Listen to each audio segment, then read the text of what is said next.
Hola a todos, bienvenidos a Paredro, el podcast de libros, autores y demás actores del mundo literario. Mi nombre es Camilo Hoyos. Como nuestros oyentes ya se habrán acostumbrado y quienes llegan se acostumbrarán, en esta casa no nos cansamos de repetir que la literatura es una manera de comprender la realidad a través de un lenguaje distinto. De allí que hemos invitado a muchos autores y autoras cuya obra precisamente visita los motivos de nuestro conflicto, muchas situaciones de la guerra en Colombia y sobre todo la realidad de territorios que no siempre es fácil que lleguen hasta nuestros núcleos urbanos. De allí que siempre hemos repetido que de alguna manera las novelas, los cuentos, la poesía buscan ayudar a esclarecer la verdad en la medida en que le dan voz a aquellos que no la han tenido y visibiliza a aquellos que han estado invisibilizados. Para el capítulo de hoy lo que hicimos fue tomar esta idea y llevarla a más, puesto que invitamos al editor general del informe de la Comisión de la Verdad, que debe ser entregado en junio de este año. Para quien no lo tenga claro o necesite recordarlo, o si nos escuchan de otro país, la Comisión de la Verdad surge en el marco del acuerdo final para la terminación del conflicto entre el gobierno de Colombia y las Fuerzas Armadas Revolucionarias de Colombia en el año de 2017. La misión de la Comisión de la Verdad es buscar el esclarecimiento de los patrones y causas explicativas del conflicto armado interno que satisfaga el derecho de las víctimas y de la sociedad a la verdad, que promueva el reconocimiento de lo sucedido, que promueva la convivencia en los territorios y que contribuya a sentar las bases para la no repetición mediante un proceso de participación amplio y plural para la construcción de una paz estable y duradera. Como aquí creemos que la literatura también ayuda a esto y que los libros y que la poesía también apunta hacia acá, para el capítulo de hoy invitamos al editor general del informe de la Comisión de la Verdad para que nos cuente cómo desde su experiencia y desde su trayectoria, la literatura, el periodismo narrativo y la crónica le ha ayudado a comprender la naturaleza de este informe y sobre todo de este relato que se está construyendo y que resulta tan importante para este país. Me refiero a un autor, editor que desde esta casa hemos seguido mucho y con quien yo tuve la oportunidad de trabajar un texto, precisamente un texto sobre Foster Wallace que se publicó en la revista El Malpensante. Me refiero a Karim Ghanem Maalouf. Karim nació en Barranquilla en 1991, fue editor en jefe de El Malpensante, de la revista El Malpensante hasta el 2021. Sus textos han aparecido en medios de Colombia, España y Estados Unidos. En el 2020 recibió el Premio Nacional de Periodismo Simón Bolívar en la categoría de humor por El Cordero Crudo de El Vegano Arrepentido y también es autor de una crónica que en esta casa nos gustó mucho que se llama ¿Cuánta selva necesita un hombre? Finalista también de los premios de la Fundación Gabo. Tiene adicionalmente una columna mensual en el diario colombiano El Espectador llamada Calor Residual que se dedica a asuntos del paladar y gastronómicos. Para el capítulo de hoy estuvimos hablando con Karim, preguntándole cómo su experiencia en El Malpensante, ayudando a trabajar muchas crónicas que tenían también la intención, que de alguna manera tiene el informe, le pudieron ayudar cómo pudieron establecerse esas relaciones entre lo narrativo, entre la imaginación que antes manejaba y ahora con la búsqueda de la verdad que debe quedar escrita. Así que en el capítulo de hoy lo que invitamos es a siempre reflexionar en cómo la literatura desde la imaginación nos ayuda a comprender la realidad y sobre todo a aquello con lo que arrancamos, al esclarecimiento de las cosas que ocurrieron y sobre todo a invitarnos a que hay cosas que sencillamente no pueden volver a ocurrir. Sin mayores preámbulos, les doy la bienvenida a este capítulo.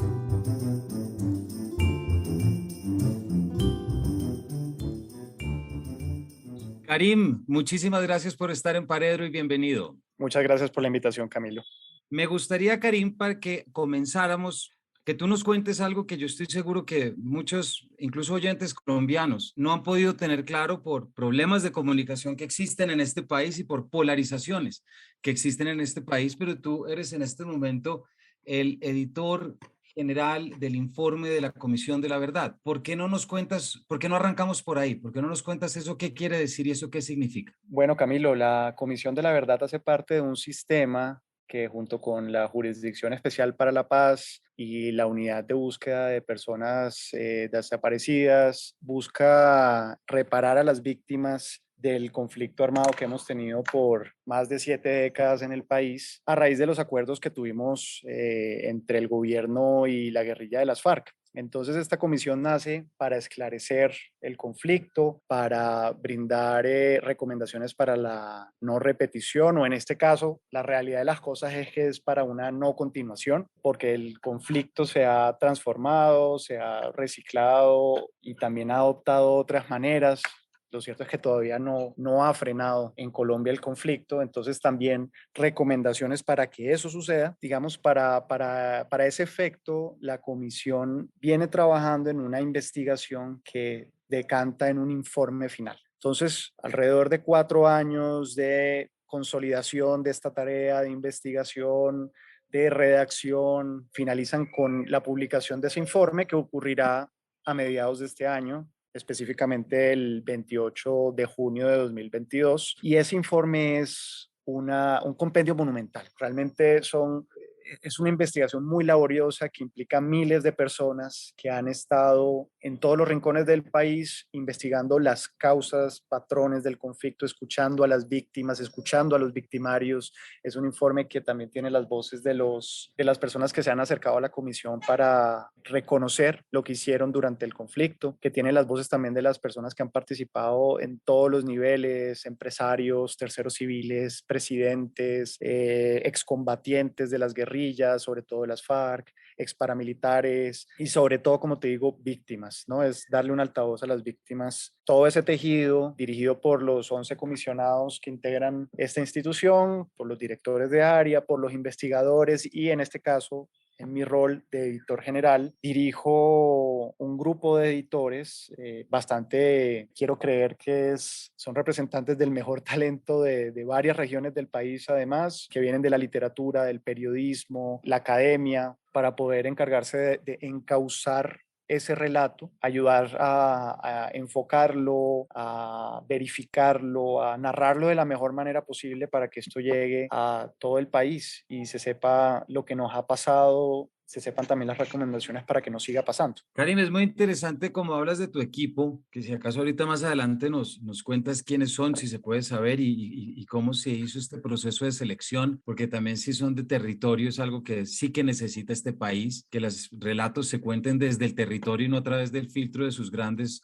ciudades como Bogotá o como puede ser Medellín, pero cuando nos hablas de estas distintas profesiones de las que vienen, pues hay un punto muy interesante y es, Karim, un poco el motivo por el cual te invitamos a charlar, porque estamos hablando de la no repetición de lo que pasó en una historia verdadera, pero para eso hay una cantidad de lenguajes que de repente confluyen para poder llevarlo a cabo. Te confieso una cosa, cuando yo leo la definición de la Comisión de la Verdad, me cuesta mucho salirme del propósito de la literatura. Es decir, yo sí creo que la literatura puede tener como propósito el esclarecimiento de los patrones y causas explicativas del conflicto armado intenso. ¿Cómo fue ese ejercicio, Karim? ¿Cómo ha sido tu relación con la literatura y con la novela, sabiendo que estás escribiendo un texto en el cual pues hay mucha realidad, no que no esté en la literatura, pero creo que está de una manera diferente? Eso es fascinante, Camilo. A mí me cogió un poco por sorpresa cuando tuve el primer contacto de la comisión invitándome a participar en el proceso de selección para buscar esa persona que coordinara un equipo editorial. Precisamente por eso que dices, yo vengo del mundo de la literatura, del periodismo narrativo. Creo que el material principal con el que he estado trabajando los últimos años ha sido la imaginación. Esa ha sido la materia prima y acá la materia prima es de otro tipo. Entonces, mi relación con la literatura, yo vengo de ser editor en jefe por varios años del Malpensante, que es una revista de periodismo narrativo, de literatura, publicábamos cuentos, bueno, relatos de todo tipo, poesía, también no ficción, por supuesto, ensayo, periodismo, y también nos destacábamos en esa área, creíamos que nuestra manera de tocar el periodismo estaba muy estrechamente ligada con la literatura. Entonces, cuando vengo aquí a la comisión, la tarea se me presenta, se me plantea como la necesidad de llevar todo este material que es descorazonador, demoledor, duro, difícil de procesar,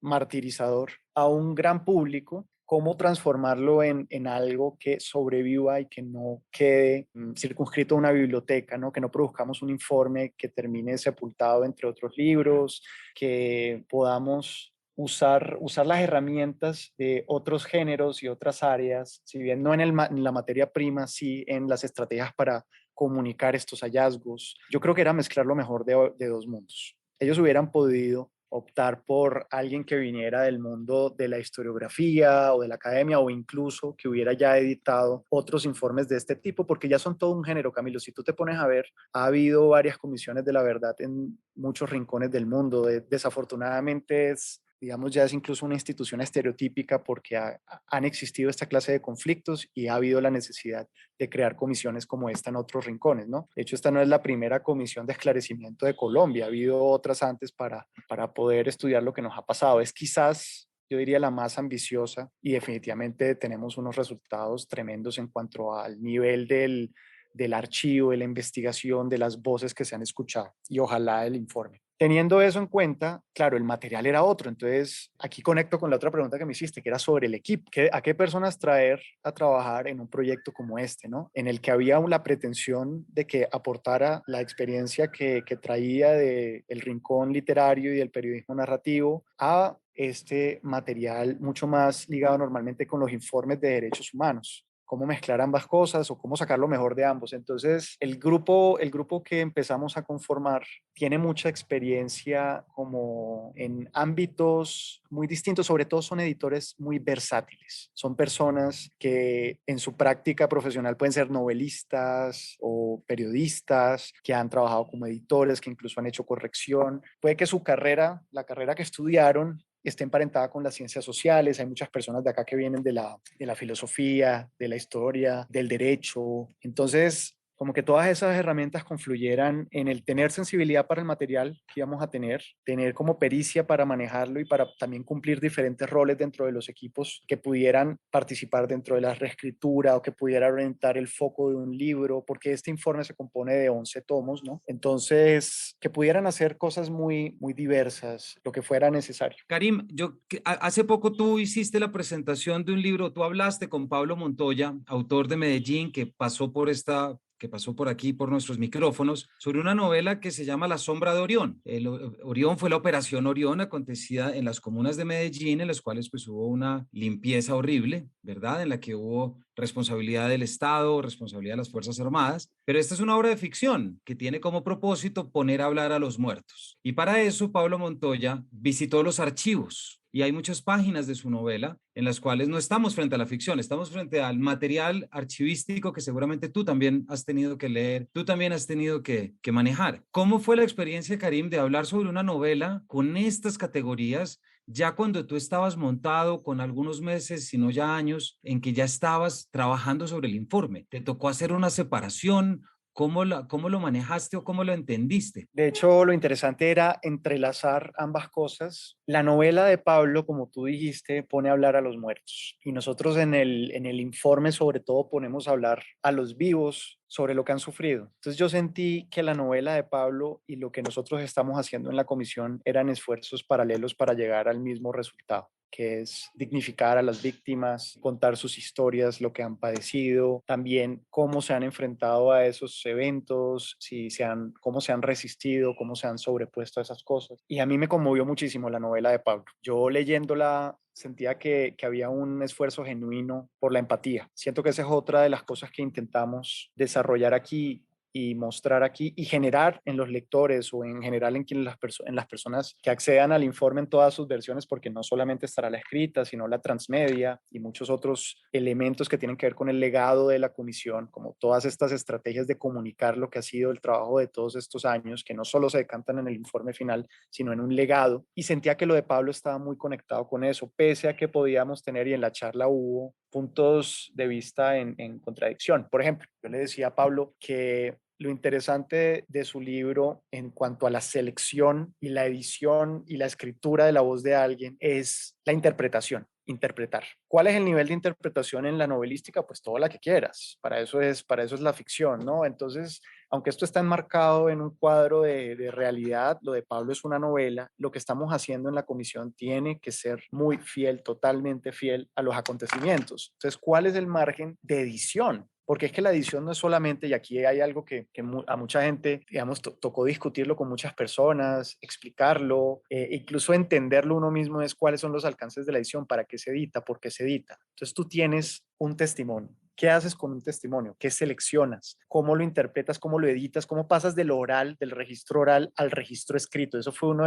ha sido una de las discusiones más interesantes, y si quieres ahorita hablamos de ello, porque el paso de la oralidad a la escritura es un artificio, y ese artificio involucra una pericia narrativa, un cierto nivel de edición y de falsear, que es con natural al artificio de la escritura, y que si no se hace, lo que tienes son unas transcripciones ilegibles que además no halagan a nadie que haya, digamos, la persona que dijo algo, si luego lee lo que dijo, pues no se va a sentir como nada recompensada, porque cuando hablamos damos vueltas, damos giros, no, digamos, decimos cosas que no queremos decir. Muchas veces bailamos alrededor del punto, como lo estoy haciendo yo ahora. En cambio, un editor puede, y bueno, en general un escritor puede sacar la nuez del asunto y ponerla ahí, ¿cierto? Y hacerla y separarla de la paja. Entonces ese es un trabajo muy difícil, y fue una de las principales discusiones que hemos mantenido una y otra vez con equipos de investigadores que están muy acostumbrados dentro del marco de las ciencias humanas a solamente mostrar datos, cosas fehacientes, incluyendo transcripciones, ¿no? Usar transcripciones crudas en lugar de editarlas. O sea, no pensar en un estilo, digámoslo así, o en una narrativa que también es afín al propósito que se quiere transmitir y al mensaje que se quiere llevar, me imagino. Es decir, hay una noción también de armar un texto, porque es que este es el texto de la comisión, es el texto que tiene que representar el esclarecimiento. Karim, antes de preguntarte, y me adelanto, me interesa mucho saber cómo a ti la literatura te ha ayudado a esto, pero antes de eso, quisiera saber cómo trabaja tu equipo. ¿Van a hacer investigación? Van a los territorios? ¿Cuál es la comunicación que tienen con la Jurisdicción Especial para la Paz? ¿Cómo se construye este informe? ¿Cómo funciona esa investigación en territorio que tiene que apuntar a la empatía y al esclarecimiento? Camilo, como yo te decía antes de que empezáramos esta entrevista, a veces yo no sé cuál es el alcance de los compromisos de confidencialidad que yo tengo con la comisión. Entonces, a veces me es difícil saber de qué puedo hablar en este momento y de qué cosas no. Entonces, digamos, orientándome por la buena fe y por lo que sé que te puedo comentar sobre ese procedimiento, que luego, digamos, en el marco de la transparencia de esta tarea se hará público, pero habrá, digamos, otras personas encargadas de hacerlo público. Te cuento que la comisión es un lugar, es todo un ser orgánico. Es un sitio que, como no existía antes de tener que cumplir con su tarea, ha ido como creciendo y modificándose de acuerdo a las dificultades y necesidades de su tarea. Eso quiere decir que no tiene una composición como pétrea. Siento yo que va moldeándose y va a acabar de moldearse en el momento en que ya se disuelva, ¿no? Porque entregamos el informe final y dejamos de existir un mes después. Ya la comisión cumple su tarea y se disuelve. Entonces, dicho eso, el marco de investigación ha sido muy elaborado, ha sido pensado como para llegar a muchísimos lugares, han intervenido investigadores, casas de la verdad en muchos rincones del país, se ha acercado también la gente a aportar su relato de forma espontánea, se han hecho investigaciones a propósito, se han recolectado informes, se han pedido informes. Las maneras en que llega la información son muy diversas, y es un proceso de varios años que empezó, como te decía al principio de este programa, haciéndole también como una pedagogía al pueblo colombiano de qué se trataba la tarea de la comisión, para que primero se entendiera por qué íbamos a hacer eso. Entonces, a partir de eso, hubo una recolección masiva, te estoy hablando de miles y miles y miles de testimonios de todo tipo, que luego pasan a un ejército de transcriptores. Somos, ejército es una palabra un poco fea en el contexto de lo que te estoy contando, pero son grupos muy grandes de personas que han hecho esa labor también descorazonadora de transcribir estos testimonios que muchas veces son psicológicamente devastadores, ¿no? O sea, vivir esas cosas fue un horror. Escucharlas día a día para transcribirlas, las de tantas personas, también es una tarea muy ardua. Entonces luego esas transcripciones quedaron en todo un sistema aquí que se llama el Sistema de Información Misional, junto con toda la investigación que se viene haciendo, y toda esa información es luego usada por investigadores un poco ya reflexionando sobre ella, haciendo la escucha de toda esta información recolectada y reflexionando sobre ella, van detectando patrones y cuentan una historia a partir de esos relatos. O sea, es un relato bastante inductivo, en el sentido de que a partir de lo que se recolectó se hacen inducciones. Se dice, ok, si tantas personas dicen que ocurre esto, entonces esto, ¿cierto? No es, intentamos no caer en prejuicios para contar esta historia, que queremos que tenga el punto de vista de las personas que han sido afectadas más directamente por el conflicto, pero tú también te das cuenta que en alguna medida todos los colombianos lo hemos sido y también estamos impregnados de algún tipo de posición. Todos tenemos posiciones. Entonces, otra de las cosas interesantes en el rol editorial de un texto como estos es ver cuándo las posiciones se convierten en sesgos, cuando nos hacen caer en ser parciales, ser prejuiciosos, ser tendenciosos e intentar equilibrar eso. Es muy difícil a veces ponerse en el papel del victimario también y tratar de entender. Entonces, acá todo el tiempo estamos intentando balancear las voces para poder comprender más allá de juzgar, porque nosotros no somos un ente judicial, somos un ente de esclarecimiento de la verdad y no necesariamente esa verdad es una verdad judicial, digamos, no, a diferencia de lo que hace la JEP, la Jurisdicción Especial para la Paz, que sí es una corte. Karim, con lo que dices traigo una frase que ya he dicho en otros capítulos acá, pero es de Leila Guerriero, que también vale la pena traerla, ¿verdad? Frente a lo que hacías tú y haces ahora, en el que ella decía en el campo de la crónica, los hechos son fáciles de entender, lo que es difícil de entender son los motivos. Es decir, ahí es donde entra en realidad el criterio editorial para poder armarlo, el criterio de lectura. Esta pregunta, Karim, perdóname porque puede quedar un poco amplia, pero en el proceso de comprender lo que ha sido las narrativas, los relatos, ese contacto tan cercano que tú tienes y que has tenido con lo literario, con lo novelesco, ya sea porque eres autor de crónicas, ganador de premios Simón Bolívar por crónicas también y también editor de muchos otros ganadores, entre ellos Santiago Wills, Felipe Restrepo, es decir, qué tanto te ha servido, te sirve o no esa íntima relación con la literatura para enfrentarte a esto? ¿Y por qué te lo digo? Y perdóname, me tomo un momentico más, porque es que yo en este programa y en los podcasts de Paredro me la paso diciendo que que la novela es una plataforma que nos permite entender la realidad, que nos ayuda a entender, a desarrollar la empatía, sea por la víctima o el victimario, ya que tú estás frente al relato que va más allá de lo narrativo ficcional.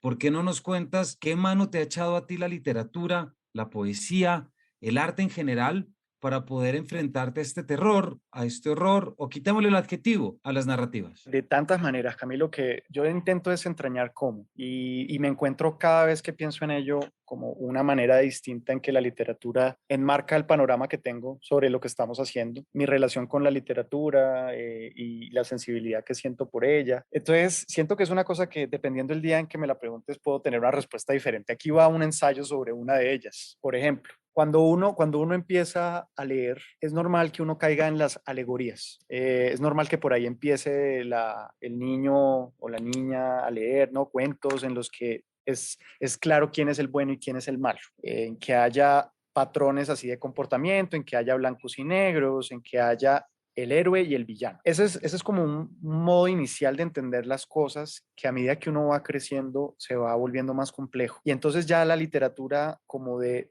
una alegoría tan sencilla a veces ya no te satisface como lector porque necesitas más capas, más matices, más grises, vas entendiendo que los seres humanos somos personas de una complejidad a veces inabarcable e incomprensible, que por más que intentemos explicarnos, hay ciertos pozos de oscuridad que simplemente quedan así, oscuros. siento que en la educación sentimental de un lector hay un momento en que la literatura que lo complace va a ser también un poco, va a ser hasta confusa, ¿no? La iluminación es una iluminación confusa porque no te ayuda a explicar de forma fácil la realidad, simplemente la sigue complejizando. Eso a mi parecer es fascinante y yo quería traer también ese punto de vista y esa fascinación a la interpretación y la reflexión sobre los hechos que hemos ido documentando, porque sí había una tendencia y la hay, creo que eso, ahora que mencionabas la destreza narrativa de las personas con las que he trabajado, tiene que ver con ir más allá de ese maniqueísmo en el que presentas al bueno y al malo, en el que presentas hechos claramente condenables o alabables y que vas empezando a ver que en una misma persona pueden confluir diversos roles, que a veces puede ser una víctima, a veces puede ser un victimario, a veces puede ser una persona condicionada y a veces puede ser una persona que ha actuado con toda la libertad. Todo eso confluye en una misma persona. También en hechos que pueden ser tan difíciles de dilucidar y que tienes que como que armarlos con diferentes perspectivas. Ahorita que hablabas de la crónica, ¿no? Como armar ahí ese espejo roto con cristales aportados de varias partes. Entonces, esos matices son los que he tratado de impulsar en cuanto a la historia que estamos contando. Cómo llenarla de esos matices, cómo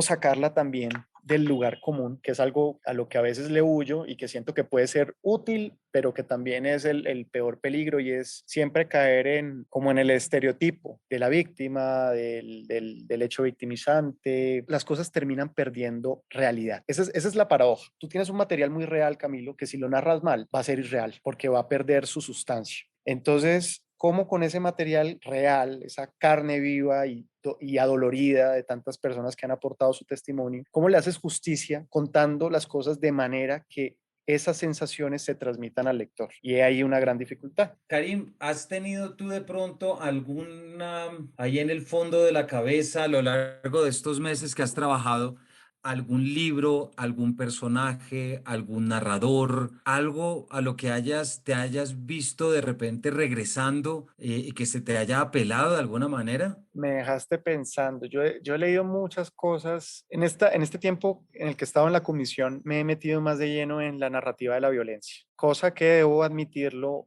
Antes me generaba un poco de espanto. Siento que una de las razones por las que entré cuando entré como redactor al Malpensante era que yo sentía que ese era un poco un oasis de imaginación, un lugar en el que íbamos a poder pensar y hablar sobre cosas que corrían paralelo a la violentología que abunda en el país y que por supuesto es necesaria, pero que a mí me abrumaba, como que desde pequeño sentía que no era mi principal interés. Yo, por ejemplo, no veía noticieros, era un poco apático en cuanto a esa clase de información. Y trabajando en el periodismo narrativo, poco a poco empecé a adquirir una sensibilidad por esos temas y por esas vivencias y por esas circunstancias, variando la óptica, variando la perspectiva. Entonces, como que por ahí fui viendo que no era un asunto tanto de lo que se contaba, sino el cómo se contaba. Y fui descubriendo muchos narradores que con su forma de abordar el conflicto